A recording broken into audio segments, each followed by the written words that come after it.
श्री दुर्गा सप्तशती का पहला अध्याय। महर्षि मार्कंडेय जी बोले, भगवान सूर्य के पुत्र सवर्णी की उत्पत्ति की कथा को मैं विस्तार से कहता हूं, आप ध्यान से सुनिए। सूर्य की छाया से उत्पन्न सर्विणा जगत जननी महामाया की कृपा से जैसे मनवंतर के अधिपति बने, वह कथा सुनिए। प्राचीन काल में स्वारोचिष मनवंतर के चैतवंशी राजा शूरथ समस्त पृथ्वी के चक्रवर्ती राजा हुए। वे प्रजा को अपने पुत्रों की भांति पालन करते थे। यवन राजाओं से राजा सूरथ की शत्रुता हो गई। दुष्ट दलन राजा सूरथ से उनका भयंकर युद्ध हुआ और थोड़ी सेना होने से यवन राजाओं ने सूरथ को हरा दिया। तदंतर राजा अपने नगर में आकर राज्य करने लगे, तो भी अन्य शत्रु राजाओं ने राजा सूरथ पर चढ़ाई कर दी और नगर में भी दुराचारी मंत्रियों ने राजा का कोष, सेना तथा समस्त वस्तुएं छीन ली। तब राजा सूरथ हार कर अकेले ही घोड़े पर सवार हो शिकार खेलने के बहाने घोर जंगल में चला गया। वहां महर्षि मेघा का सुंदर आश्रम देखा, जो अहिंसक सिंह इत्यादि पशुओं तथा शिष्यों और मुनियों से शोभित था। वहां बैठे हुए महर्षि मेघा को राजा सूरथ ने नमस्कार किया और मुनि से उचित सत्कार पाकर उसी आश्रम में रहा। कुछ काल के बाद फिर वह अपने राज्य तथा प्रजा की चिंता में विचरने लगा कि जिस राज्य को मेरे पूर्वजों ने भली भांति चलाया और प्रजा का पालन किया, वह आज मुझसे चला गया। वे दुष्ट मंत्री राज्य का पालन धर्म नीति के अनुसार कर रहे होंगे या नहीं, और मेरा मुख्य हाथी भी दुश्मनों के वश में हो जाने से क्या क्या कष्ट भोगता होगा। जो आज्ञाकारी नौकर नित्य प्रसन्नता से धन और भोजन प्राप्त करते थे, अब उन दुष्ट राजाओं के आश्रय में रहकर कष्ट पाते होंगे। मंत्री राज्य के धन को कुमार्ग में व्यर्थ ही अपव्यय करते होंगे। जो धन मेरे पूर्वजों ने बड़े कष्ट से संग्रह किया था, सो नष्ट हो गया होगा। इसी प्रकार वह राजा राज्य की सभी बातों की चिंता करने लगा। कुछ समय पश्चात एक दिन आश्रम के समीप एक वैश्य को आते देखा, तो राजा ने उससे पूछा कि अरे भाई, तुम कौन हो और यहाँ क्यों आए हो? तुम्हारा मलिन मुख शोकयुक्त क्यों दिखाई देता है? इस प्रकार राजा सूरथ की बातों को सुनकर उस समाधि नाम के वैश्य ने राजा सूरथ से कहा कि हे राजन, मैं समाधि नाम का एक वैश्य हूँ। मेरा जन्म धनवान कुल में हुआ। मेरे दुष्ट स्त्री पुत्र आदि ने मुझे धन के लोभ में घर से निकाल दिया है। मेरा धन छीन लिया और मैं धन, स्त्री, पुत्र से रहित हूँ। अब मैं अकेला दुखी होकर इस वन में आया हूँ। मुझे अपनी स्त्री बंधुओं का कुछ पता नहीं। मैं यहाँ रहने के कारण अपनी स्त्री, पुत्र तथा स्वजनों की परिस्थिति को नहीं जानता कि वे इस समय अपने स्थान पर सुखी हैं या दुखी। मैं यह भी नहीं जानता कि मेरे पुत्र सदाचारी हैं या व्याभिचारी। राजा बोला, जिन स्त्री पुत्र आदि ने तेरे धन संपत्ति को छीन लिया है, फिर उन्हीं के स्नेह में तेरा मन क्यों जाता है? वैश्य बोला, आपने मेरे विषय में जो बातें कहीं वे वास्तव में सत्य हैं, परंतु मैं क्या करूं? मेरा चित्त फिर भी उन्हीं में आसक्त होता है। क्या करूं? इन स्वजनों के निर्मोही होने पर भी मेरे मन में उनके प्रति प्रेम है। मार्कंडेय ऋषि बोले, द्विश्रेष्ठ। तत्पश्चात राजा सूरथ और समाधि वैश्य दोनों मिलकर मेघा मुनि के समीप गए और प्रणाम करके बैठकर मेधा ऋषि के साथ कथा प्रसंग करने लगे। राजा बोला, हे भगवान, मैं आपसे एक बात पूछना चाहता हूँ, आप कृपा करके बताओ। हे महाराज, मेरा मन वश में नहीं है, इससे मन दुखित है। गए हुए राजे तथा अन्य सभी स्त्री पुत्र बांधवों की ममता मुझ में अभी तक बनी हुई है। हे मुनिश्रेष्ठ, यह जानते हुए भी मेरा स्नेह उनसे अज्ञानियों की भांति विशेष बढ़ता जाता है, और इस समाधि वैश्य को इसके स्त्री पुत्र आदि ने त्याग दिया है तथा इसके घर से बाहर निकाल दिया है। यह भी उनमें अत्यंत आसक्त रहता है। इसी तरह हम दोनों बहुत दुखी हैं। हे महाभाग, उनके दोषों को जानते हुए भी हम दोनों का हृदय उनके प्रति ममता में आसक्त रहता है।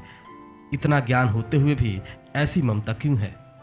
हम दोनों को अज्ञानियों की भांति मूर्ता क्यों उत्पन्न हो रही है? महर्षि मेधा ने कहा, समस्त तंतुओं को जानने योग्य ज्ञान होता है। हे महाभाग, सभी प्राणी अलग अलग होते हैं। कोई दिन में नहीं देखते, कोई रात्रि में नहीं देखते, और कोई दिन रात्रि में बराबर देखते हैं। पुरुष ज्ञान युक्त है, यह सत्य है, इसमें संदेह नहीं।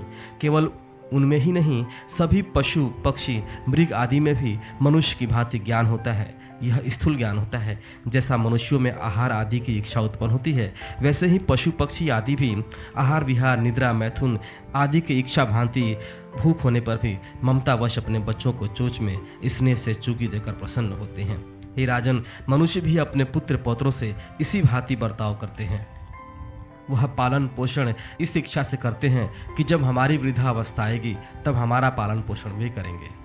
क्या यह तुम नहीं देखते कि पुत्र आदि इनका भरण पोषण न भी करे तो भी माता पिता करते हैं, क्योंकि विश्व की स्थिति को रखने वाली महामाया के प्रभाव से वे मोह के गड्ढे में डाल दिए गए हैं। इसमें कोई आश्चर्य नहीं है, क्योंकि यह भगवान विष्णु की योग निद्रा है जिससे संसार मोहित हो जाता है। यही भगवान की महामाया है। वह भगवती देवी बड़े बड़े ज्ञानियों के चित्त को जबरदस्ती खींचकर मोह में डाल देती है। इस देवी ने ही चराचर विश्व को उत्पन्न किया है और यही देवी प्रसन्न होकर भक्तों को वरदान देती है जिससे मुक्ति मिलती है। वही मुक्ति की परम हेतु और सनातनी ब्रह्म ज्ञान स्वरूप विद्या है। राजा बोला, हे भगवान, आप जिसे महामाया कहते हैं वह कौन सी देवी है? वह कैसे उत्पन्न हुई और उसका क्या कार्य है? उसका स्वभाव, स्वरूप, उत्पत्ति इत्यादि के विषय में मैं सुनना चाहता हूँ, सो आप सभी वृतांत मुझे सुनाइए। ऋषि ने कहा, वह देवी नित्य है और सब चराचर में व्याप्त है, तथापि उसकी उत्पत्ति अनेक भांति से है। उस कथा को तुम मुझसे सुनो। वह भगवती देवताओं की कार्य सिद्धि के लिए उत्पन्न होती है और अजन्मा उत्पन्ना कहलाती है। जब भगवान विष्णु संपूर्ण विश्व को त्याग अंत में जल ही जल करके योग निद्रा में शेष शैया पर शयन कर रहे थे, उस समय विख्यात मधु और कैटभ नाम के दो घोर असुर भगवान विष्णु के कान के मैल से पैदा होकर ब्रह्मा जी को मारने को तैयार हुए। ब्रह्मा जी विष्णु भगवान के नाभि कमल पर स्थित थे। उन दोनों भयंकर असुरों को मारने को आता देखकर और भगवान विष्णु को सोता हुआ देखकर ब्रह्मा जी योग निद्रा की प्रसन्नतार्थ एकाग्र मन से स्तुति करने लगे, जिससे कि भगवान विष्णु के नेत्रों से भगवती योगमाया अपना प्रभाव हटा ले और भगवान जाग पड़े। वह योगमाया विश्वेश्वरी, जगत माता, स्थिति संहार करने वाली, भगवान विष्णु की अतुल तेज वाली निद्रा स्वरूप अनुपम शक्ति है। ब्रह्मा जी बोले, हे महामाये, तुम स्वतः अर्थात देवताओं को पालने वाली हो, तुम स्वदा हो, तुम वषटकार स्वर हो, अमृत भी तुम ही हो, अक्षरों में स्वर तुम ही हो तथा नित्य आदि मात्रा भी तुम ही हो। हे देवी, तुम ही संध्या सावित्री और संसार की जननी हो, और हे मातेश्वरी, विश्व को उत्पन्न, पालन और संहार करने वाली आप ही हो। आप ही महाविद्या, महामाया, महामेधा, महास्मृति और महामोहा, महादेवी, महासुरी हो। आप ही समस्त चराचर के तीनों गुणों सत्य रज तम को उत्पन्न करने वाली प्रकृति हो। आप ही काल रात्रि, प्रलय स्वरूपा महारात्रि तथा दारुण मोह रात्रि हो। आप खड़ग, शूल, घोर गदा, चक्र, शंख, धनुष, बाण, भुषुंडी, परिधि आदि अस्त्र शस्त्रों को धारण करने वाली हो। हे देवी, आप ही सौम्यता हो तथा संसार में आप ही अति सुंदर हो। पर और अपराधों में श्रेष्ठ आप ही परमेश्वरी हो। जो इस विश्व की रचना, पालन और संहार करते हैं, उन भगवान विष्णु को आपने अपने निद्रा वश कर लिया है। फिर भला बताइए, और कौन आपके प्रार्थना करने में समर्थ है, जबकि आपने भगवान विष्णु, शंकर तथा मुझसे यह शरीर ग्रहण कर लिया है। आप तो अपने प्रभाव से स्वयं प्रशंसित हो। मधु और कैटभ नाम के इन महादुष्टों को आप मोह लीजिए और विश्वपति भगवान अच्युत को जगाइए। इन दोनों महासुरों का संहार करने के लिए भगवान को बुद्धि दीजिए। ऋषि बोले, इस प्रकार जब ब्रह्मा जी ने मधु और कैटभ असुरों के संहार के लिए तथा भगवान विष्णु को जगाने के लिए तामसी देवी की प्रार्थना की, तो उसी समय भगवान विष्णु के नयन, मुख, नाक, भुज, हृदय और वक्षस्थल से निकलकर अव्यक्त योग माया उपस्थित हो गई और योग निद्रा से भगवान जाग गए। तदंतर भगवान विष्णु ने उन पराक्रमी, वीर्यवान मधु और कैटभ असुरों को देखा, ब्रह्मा जी को खाने के लिए जिनकी आंखें लाल हो रही थी। तब भगवान विष्णु ने शेष शैया से उठ उन असुरों से 5000 वर्ष बाहु युद्ध किया। अति बलशाली महाउन्मत्त दोनों असुरों को महामाया ने मोहित कर रखा था। अतः दुष्टों ने भगवान से कहा कि आप हमसे वरदान मांगो। भगवान ने कहा, यदि तुम मुझ पर प्रसन्न हो तो मेरे हाथ से तुम्हारी मृत्यु हो, मैं तो केवल यही वर चाहता हूँ। ऋषि ने कहा, इस भांति जब भगवान उनसे यह वरदान ले लिया तो वे भगवान से कहने लगे कि हमें सर्वत्र जल ही जल दिखाई देता है, इसलिए हे भगवान, हमारा वध उस स्थान पर कीजिए जहाँ पृथ्वी पर पानी न हो। ऋषि मेधा ने कहा, तब भगवान विष्णु ने शंख, चक्र, गदा धारण किए और उससे तथास्तु कह दोनों के सिर अपनी जांघों पर रखकर चक्र से काट दिए। इस प्रकार यह महामाया देवी श्री ब्रह्मा जी की प्रार्थना करने पर स्वयं उत्पन्न हुई है। राजन, मैं अब इसके प्रभाव को बताता हूँ, आप ध्यान से सुनो। अगले भाग में आप दुर्गा सप्तशती के दूसरे अध्याय को जानेंगे।